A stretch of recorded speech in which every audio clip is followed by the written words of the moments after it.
नमस्कार मित्रांनो, स्वागत आहे आपलं टेक मराठी या यूट्यूब चॅनलवरती। सध्या सगळीकडेच लाडक्या बहिणी योजनेचा फॉर्म भरणं सुरू झालेलं आहे मित्रांनो, आणि आज आपण या व्हिडिओमध्ये तो फॉर्म कसा भरायचा याची माहिती मित्रांनो आपण साध्या पद्धतीने घेणार आहोत। सर्वात प्रथम तुम्हाला तुमच्या प्ले स्टोअर या ॲपवरती जायचं आहे आणि नारी शक्ती दूत हे जे सरकारी ॲप आहे मित्रांनो ते तुम्हाला डाउनलोड करायचं आहे। ह्या चित्रामध्ये तुम्हाला दिसत असेल की हे जे ॲप आहे तुम्हाला डाउनलोड करायचं आहे। सर्वप्रथम ॲप ओपन केल्यावरती तुम्हाला असा इंटरफेस दिसणार आहे।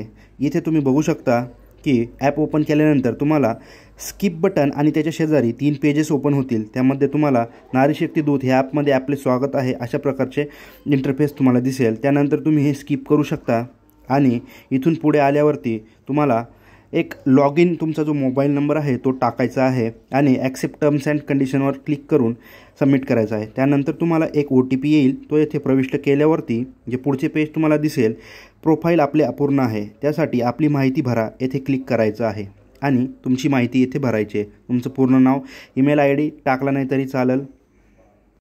त्यानंतर तुम्हाला तुमचा जिल्हा निवडायचा आहे आणि तालुका निवडून जे खाली नारी शक्तीचा प्रकार आहे यामध्ये तुम्हाला विविध ऑप्शन दिसतील, त्यामध्ये तुम्ही सामान्य महिला हे सिलेक्ट करायचं आहे। आणि तुम्ही जर बघितलं तर खाली 4 ऑप्शन्स दिसतील, नारी शक्ती दूत योजना, यापूर्वी केलेले अर्ज आणि प्रोफाईल। त्यानंतर तुम्हाला मुख्यमंत्री माझी लाडकी बहीण योजना याच्यावरती क्लिक करायचं आहे। हे ऑप्शन नारी शक्ती दूत या होम पेजवरती उपलब्ध आहे। येथे तुम्ही क्लिक करायचं आहे आणि त्याच्यासमोर तुम्हाला जो इंटरफेस ओपन होणार आहे तो अशा प्रकारे असेल।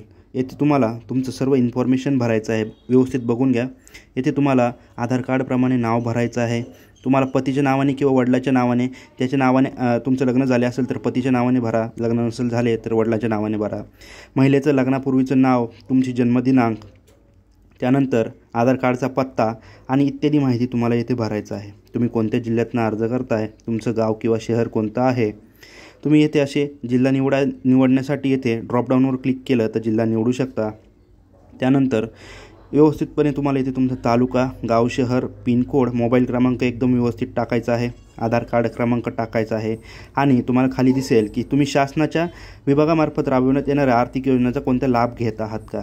घेत असाल मित्रांनो तर तुम्हाला येस करायचं आहे, नसेल घेत तर नाही करायचं आहे। वैवाहिक स्थिती इत्यादी सर्व जे स्टार केलेली इन्फॉर्मेशन आहे ते तुम्हाला कंपल्सरी आहे। त्यानंतर तुम्हाला बँकेचं पूर्ण नाव, बँक खातेधारकाचे नाव आणि IFSC कोड, खाते क्रमांक इत्यादी तुम्हाला प्रविष्ट करून येथे हे जे डॉक्युमेंट्स आहेत, आधार कार्ड, तिथे क्लिक केल्यानंतर तुम्ही तुमचे डॉक्युमेंट्स अपलोड करू शकता। तुम्हाला आधार कार्ड लागेल, तुम्हाला आदिवासी प्रमाणपत्र नसेल तर शाळा सोडल्यास दाखला तुम्ही इथे अपडेट करू शकता।